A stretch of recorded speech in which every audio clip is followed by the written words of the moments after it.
Just on an unrelated note, have you ever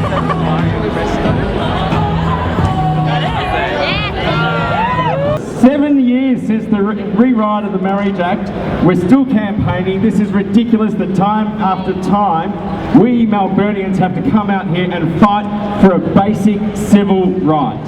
That's right, it's absolutely disgusting that we've had to come out here 7 years in a row. It's the 7-year anniversary and it's been 7 years too long. We're here, we're proud, we're gay, we're out, and we've made a pathway, and we're going to keep making that pathway, and we're going to keep being heard until we're seen as equals amongst all societies.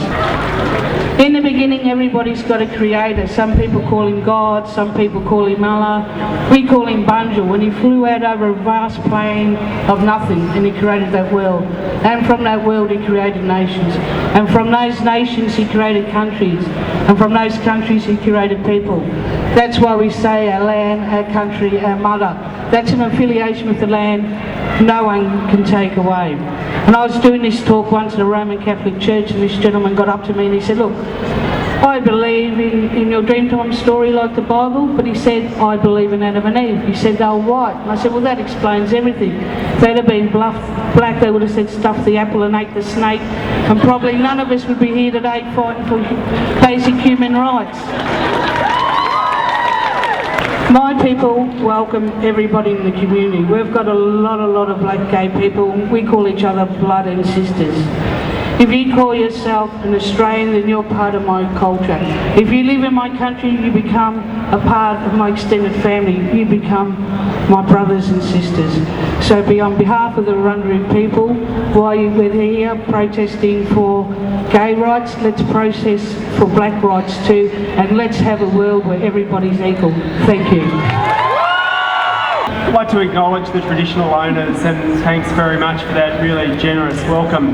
The best thing about all of you here today is that this is one of the most positive messages that could be sent to the Australian Parliament and the Australian population, and that is that people should have an unfettered, full and equal right to marry the person that they love. Politics for a very long time has been powered by a couple of very important principles: equality and freedom. And my view is that if we really believe in those principles of equality and freedom, then everyone should be able to marry whoever they like. And you can't have equality by half measures, otherwise we have no equality at all. And if we really believe in equality, if we fully believe in that, there would be no discrimination in the Marriage Act and everyone would be able to marry whoever they like. And I am really pleased that you are going to hear today some politicians from other parties who are speaking out in favour of that. But one of the things that disappoints me the most is that when it comes to freedom and an individual's right to do what they like as long as it doesn't harm someone else, what I am most disappointed about is where are all the Liberal Party MPs who bang on about individual freedom of choice all the time but have been absolutely silent on this issue. And it's shameful that they have been so silent. There are people everywhere around this country every day who are working out who they are attracted to and how they want to live their lives. And whether it's the girl at school who's realising she wants to invite her girlfriend to come to the school prom, or whether it's the boy in a country town who is realising that he likes other guys and doesn't have anywhere to turn. For so long as Parliament sends the message that your love is different, we are doing a disservice to those people and we are harming them. And we need, if we are to have a healthy society, if we are to have a society where everyone feels that their love is equal and that how they want to express themselves is just as valid as the person next to them, then we need to make sure that the highest parliament in the land sends that message out across the whole of the country that all love is equal. Adam, can I just clarify find something with you. Madam MP for Government, the Greens. Hi everyone, and I'm bringing a message of support today from the many unions in Victoria and the thousands and thousands of union members across the state that think that marriage equality is something that should be available to all Australians. In our union, the Australian Services Union, we surveyed our members in May this year. We sent out an online poll. It wasn't a very long survey, there was one question, and that question was, do you think gay and lesbian couples should have the right to marry the person they love if they choose to? And the response was overwhelming. We had thousands of responses and the result was resounding. 84% of union members in the Australian Services Union say yes to marriage equality. And this is not a surprising outcome, because when you think about the values of unions and trade unionists across the country, it's all about equality. It's all about making sure that people have respect and recognition. And that's why our union, together with many other unions in this state, will stand shoulder to shoulder with you in the fight to get marriage equality through the Parliament. Labor heavyweight Joe de Bruin, who's the National Secretary and Treasurer of the Shop District... Hang on. For those people who don't know, we can boo him at the end, because I love this. He is the National Secretary and Treasurer of the Shop Distributive and Allied Employees Association and a member of the ALP National Executive. He's issued a warning to Prime Minister Gillard that a policy of homosexual marriage would cost Labor 10 to 15 seats, particularly in Queensland, and lose federal Labor the next election. Now this is despite a Galaxy poll in June showing that 75% of Australians believe same-sex marriage to be inevitable. But interestingly, Joe de Bruin has never once surveyed the people, the members of the Shop Distributive and Allied Employees Association, which is basically hairdressers and shop assistants. Come on! And it was Gough Whitlam who once memorably clipped that de Bruin was a Dutchman who hates dykes. Yay, Gough, how fantastic is that?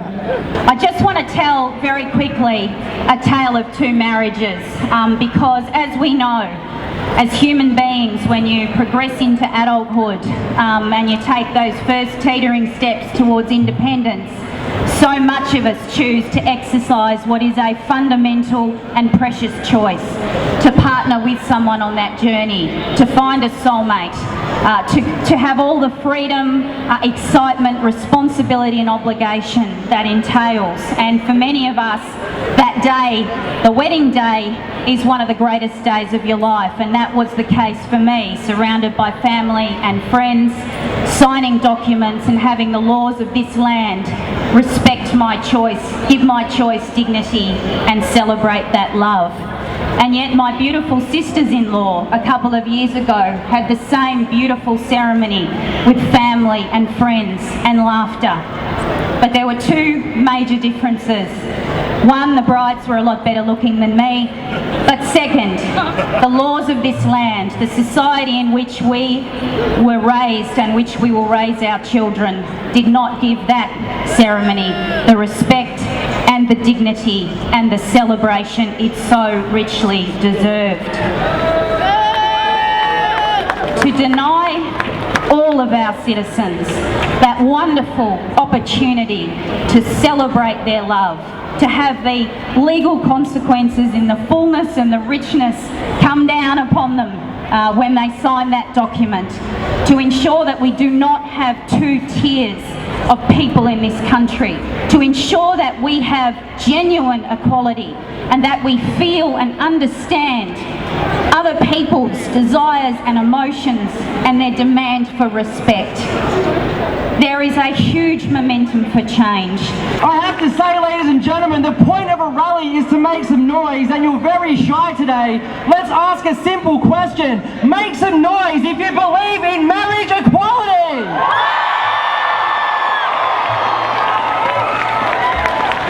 Now, I come to you broken-hearted, ladies and gentlemen. I have been stood up. I texted Fred Niles this morning and asked him if he wanted to carpool with me today, and he hasn't replied.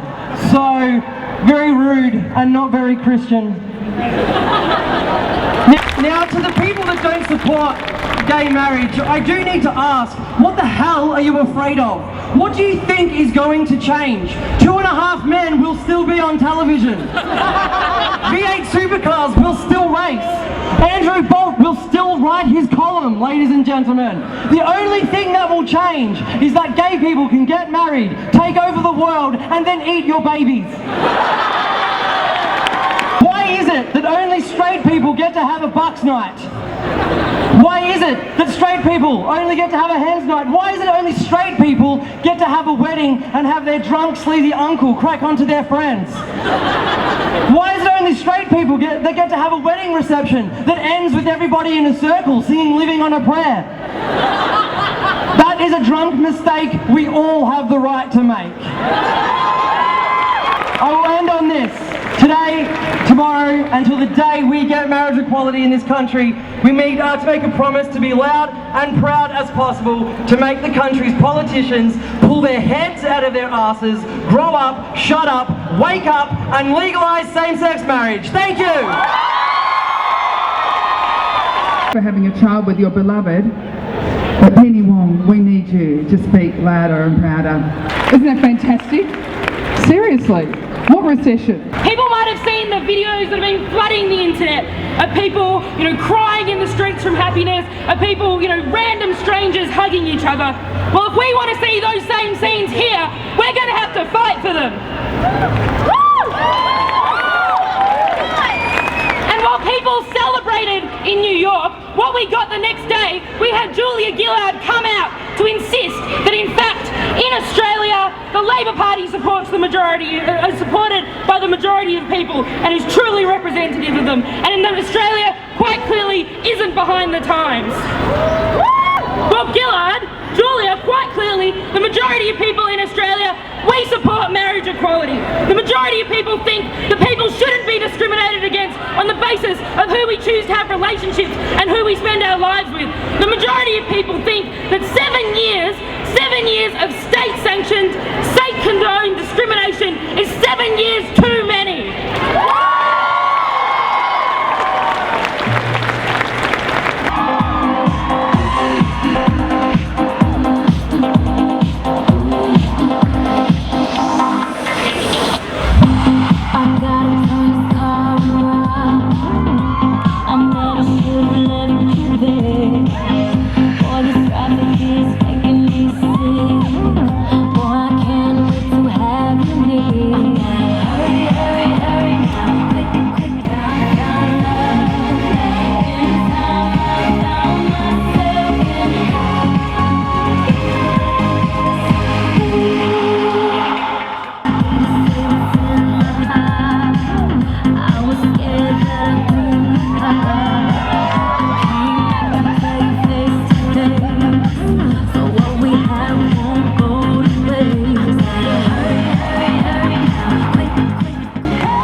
Thank you so much, Polyphia and Bumper. And Nameless Man. What's your name, Nameless Man? Simon. Simon, big hand for Simon.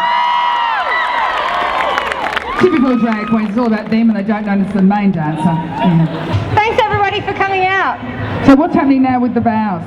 Yep, so we're going to be marching down to the Marriage Registry Office where, for the people that haven't been able to legally wed, we're going to have a mass illegal wedding for all of you down at the Marriage Registry. We've got a civil celebrant, Jenny, who's going to be able to marry you down there. Illegally. Illegally. There's going to be no restrictions on this wedding. Well, basically, I just wanted to thank everybody for coming out here. It's been 7 years since John Howard and his cronies in the Liberal Party changed the Marriage Act to say that marriage is an institution between a man and a woman to the exclusion of all others. So in other words, to exclude many of us gay, lesbian, bisexual or transgendered people or anybody that doesn't fit into the prescribed gender norms. This is outrageous and it's discrimination that we should not be having to fight in 2011. And that's why we're out here today to show our outrage at the ALP's continuation of these horrendous laws, to fight for full marriage equality and nothing short of it.